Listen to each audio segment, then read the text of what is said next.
BC వాళ్ళకి, SC వాళ్ళకి, ST వాళ్ళకి చాలామందికి చాలా విషయాలు చేరాల్సి ఉంటుంది. జాబ్ కానీ, ఫండ్స్ కానీ ఎవ్రీథింగ్ వాళ్ళకి చేర్చలేదు.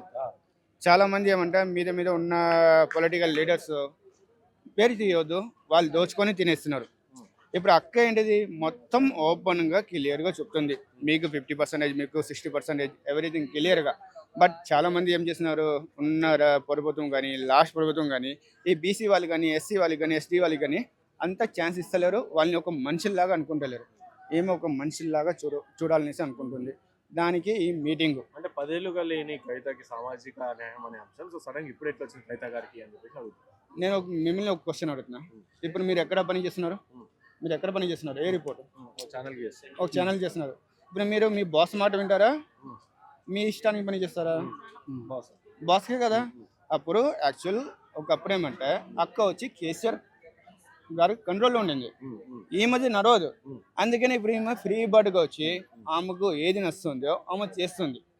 ఇదే తేడా. అక్కడికి ఇక్కడికి ఉన్న తేడా ఏమంటే ఇప్పుడు ఈమెకు ఓవర్ కండిషన్ వేసేటోళ్ళు లేరు, ఏం లేదు. ఆమెకు ఏది నిజాయితీ అనిపిస్తుందో అది చేస్తుంది, అంతే పబ్లిక్. సో ఇప్పుడు ప్రజలు నమ్ముతారంటారా, ఆదరిస్తారంటారా? మేము నమ్మినామంటే వాళ్ళు నమ్ముతారు. ఇప్పుడు మీరు వచ్చారంటే నమ్మే వచ్చారు కదా, ఇది ఒకటి నమ్మే వచ్చారు కదా. ఇప్పుడు కాంగ్రెస్ ఉన్నప్పుడు టీడీపీని నమ్మారు, టీడీపీని ఉండేటప్పుడు కాంగ్రెస్ని నమ్మారు, మళ్ళీ కేసీఆర్ని నమ్మారు, అందరూ నమ్మారు కదా. ఎందుకు ఏమో అక్కని ఒకసారి నమ్మండి.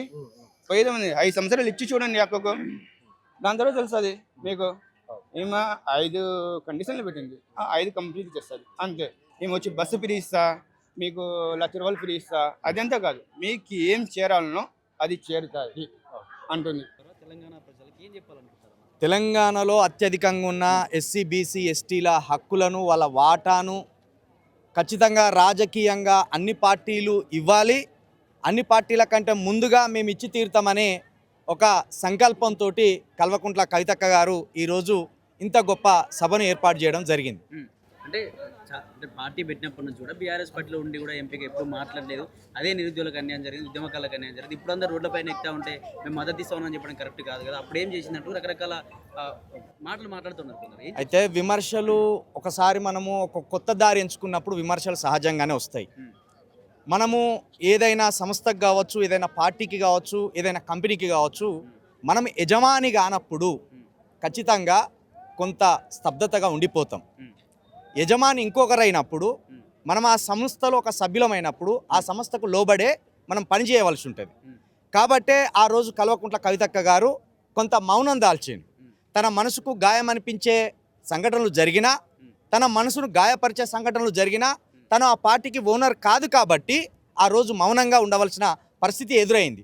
ఈ రోజు ఏ బాధలను చూసైతే, ఏ సంఘటనలను చూసైతే, ఏ అవకాశాలు ఈ ఎస్సీబీసీ ఎస్టీలకు అందలేదనే ఒక వేదన ఆమెలో ఉన్నదో ఆ ఆవేదనకు ప్రతిరూపమే ఈరోజు జరుగుతున్న సామాజిక న్యాయ తెలంగాణ సంకల్ప సభ అని కూడా మేము చెప్పదలుచుకున్నాం.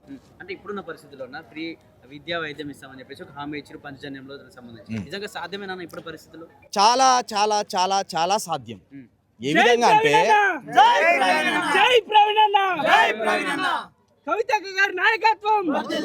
ఇప్పటి వరకు గత ప్రభుత్వం కావచ్చు, ఈ ప్రభుత్వం కావచ్చు, విద్యకు ఇచ్చిన బడ్జెట్ ఎంత అంటే కేవలం 5,000 కోట్ల రూపాయలు. సహజంగా ప్రతి ప్రభుత్వం విద్య కోసం 20,000 కోట్ల రూపాయలను వెచ్చిస్తామంటారు. ఇంకొక 5,000 కోట్ల రూపాయలు కలుపుకుంటే 25,000 కోట్లతోటి ప్రతి విద్యార్థికి ఉచిత విద్య అందించవచ్చు. అదేవిధంగా 40,000 కోట్ల రూపాయలను కనుక వైద్యానికి మనము కేటాయించగలిగితే ప్రతి ఇంటికి ఉచిత వైద్యాన్ని కూడా మనము అందించవచ్చు. అంటే దీనికి సంబంధించిన పార్టీ పెట్టినప్పటి నుంచి రకరకాల విమర్శలు వస్తున్నాయి. విమర్శల్లో ముఖ్యంగా అంటే రేవంత్ రెడ్డి పార్టీ పెట్టించిందని చెప్పి, అంటే రేవంత్ రెడ్డి మొత్తం ఖర్చు చేసుకుంటున్నాడు, ఆ బీఆర్ఎస్ పార్టీని లేకుండా చేయడం కోసమే కవితను వాడుకుంటున్నాడు, రకరకాల విమర్శలు వినిపిస్తా ఉన్నాయి. మీరే విమర్శలు అంటున్నారు కదా, దానికి సమాధానం చెప్పవలసిన అవసరం లేదనుకుంటా. ఇప్పుడు మీరే విమర్శలు అన్నారు. విమర్శలు అన్నాక ప్రతి ఒక్కడు ఏదో ఒక రాయి వేస్తాడు రాజకీయంలో ఉన్నప్పుడు. ఎవడో ఇప్పుడు నేను నాటు భాషలో చెప్తా, ఎవని బిడ్డనో మనం ముద్దు చేసి మనకి బట్టలు కొనియం, ఎవరి బిడ్డనో ముద్దు చేసి మనం సాధం. ఎవరి బిడ్డను వాళ్ళే సాదుకుంటారు, ఎవరి సిద్ధాంతాన్ని వాళ్ళే మోస్తారు. ఈరోజు కల్వకుంట్ల కవితక్క గారు ఒక మహిళగా ఒక గొప్ప సంకల్పాన్ని భుజాన వేసుకొని, ఒక గొప్ప సిద్ధాంతాన్ని భుజాన వేసుకొని ముందుకు పోతున్న ఈ సమయంలో మీలాంటి వాళ్ళు కూడా ఆ విమర్శలను తిప్పికొట్టాలి. అవి మేము విమర్శలుగానే పరిగణిస్తాం. రానున్న రోజుల్లో ప్రతి ఒక్క విమర్శకు సమాధానం మీ కళ్ళ ముందు కనిపిస్తుంది. అంటే తెలంగాణ మొదటి ఉద్యమకారుడు కేసీఆర్ గారు. కేసీఆర్ గారు లేకపోతే కవిత అనే వ్యక్తి పరిచయమేది కాదు సమాజానికి. అసలు తెలంగాణ లేకపోతే తండ్రి కేసీఆర్ పైన- లేడుగా. తండ్రి పైన ఇటువంటి మాటలు మాట్లాడడం ఏంటి అంటే రకరకాల వినిపిస్తా ఉన్నాయి సోషల్ నేను ఒక్కటి స్పష్టంగా చెప్పాల్సుకున్నా బ్రదర్, రాజకీయంలో రాజకీయమే ఉంటది. ఇక్కడ అమ్మ అక్క అన్న తమ్ముడు ఉండదు. రాజకీయంలో రాజకీయమే ఉంటది.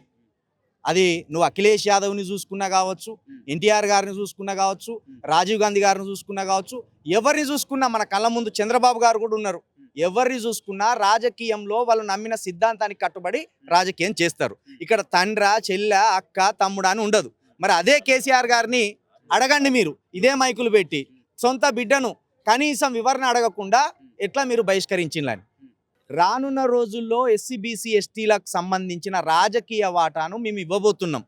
119 స్థానాలకు గాను ఇప్పటి వరకు 43 స్థానాలకు ఇన్ఛార్జీలను ప్రకటిస్తే అందులో అత్యధికంగా 22 స్థానాలను బీసీలకే కేటాయించడం జరిగింది. దీన్ని బట్టే మీరు అర్థం చేసుకోవచ్చు. మీరు కూడా మీ గొంతులు చెప్పాలి.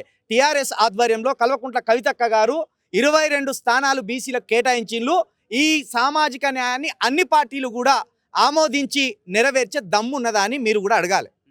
అంటే ఏంది ఉద్యమకారులు టీఆర్ఎస్ పార్టీకి మద్దతు తెలిపడం ఏంది? ఇప్పటికే కవిత బీఆర్ఎస్ పార్టీలో ఉన్నప్పుడు ఎప్పుడు ఉద్యమకారులను పట్టించుకోవాలని చెప్పి ఉద్యమకారులే మాట్లాడారు. మళ్ళీ ఇప్పుడు ఉద్యమకారులు ఎందుకు ఇటువంటి సభలకు రావాల్సి వస్తుంది? ఎందుకు ఏం హామీ ఇచ్చింది ఉద్యమకారులు? ఉద్యమకారులకు ఏం హామీ ఇచ్చింది అనేది కాదు. ఈరోజు ఏంది సామాజిక న్యాయం అందరూ అదే చెప్తున్నారు కదా. ఇక్కడికి వస్తే ఏం కనబడుతుంది అంటే మేము పోతే ఇలా గద్దరన్న సభ ఉంది కాబట్టి ఇట్లా పోతే చూస్తే మా రోజు వీరన్న జయశంకర్ సార్ కొన్ని ఫోటోలు కనబడుతున్నాయి. మరి ఎన్నడూ లేనిది మా రోజు వీరన్న ఫోటో ఎట్లా తెర మీదకి వచ్చింది, వీళ్ళ ఆలోచన విధానం ఏంది అని విందామనే కొంచెం చూద్దామని ఇక్కడికి వచ్చినాం.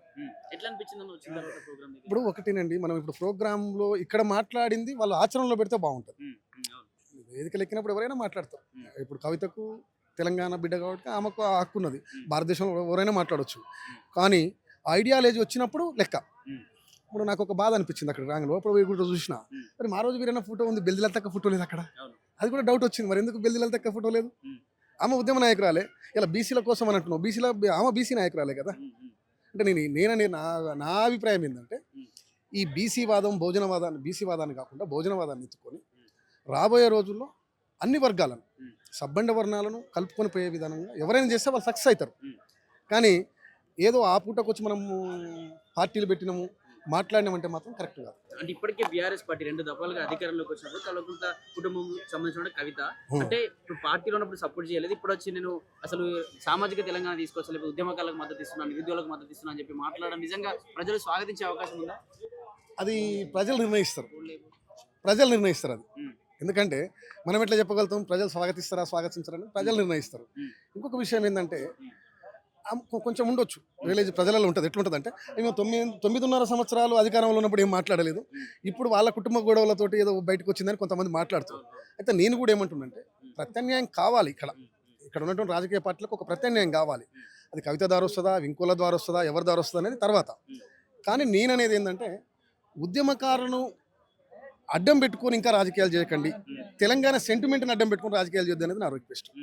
ఎందుకంటే తెలంగాణ సెంటిమెంట్ అంటే తెలంగాణ ఇప్పటికి చాలా మంది బలైపోయినారు, ఇంకెంతమందిని బలి తీసుకుంటారు.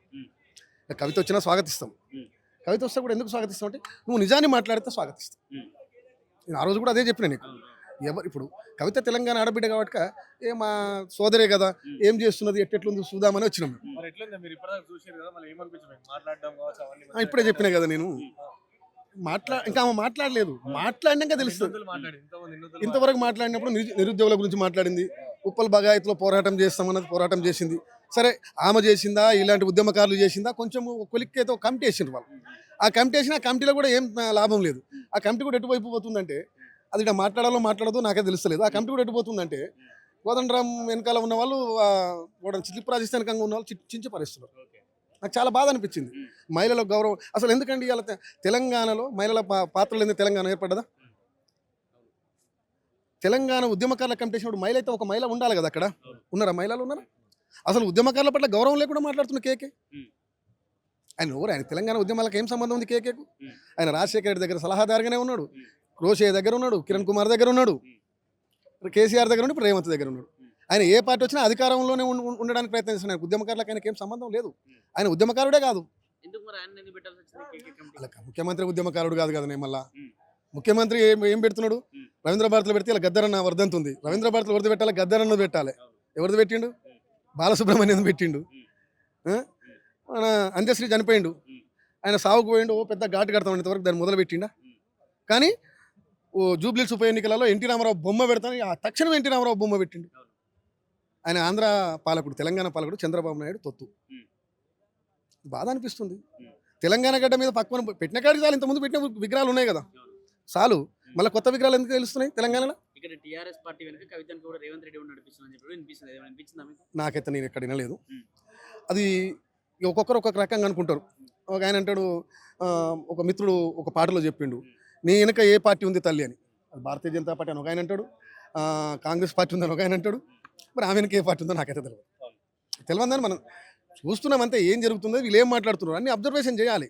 మరి వీళ్ళు ఏం చెప్తున్నారు, రాబోయే రోజుల్లో ప్రజలకు ఏం చెప్పాలి మనం? ప్రజల్ని మాత్రం మభ్య పెట్టకండి అనేది నా రిక్వెస్ట్.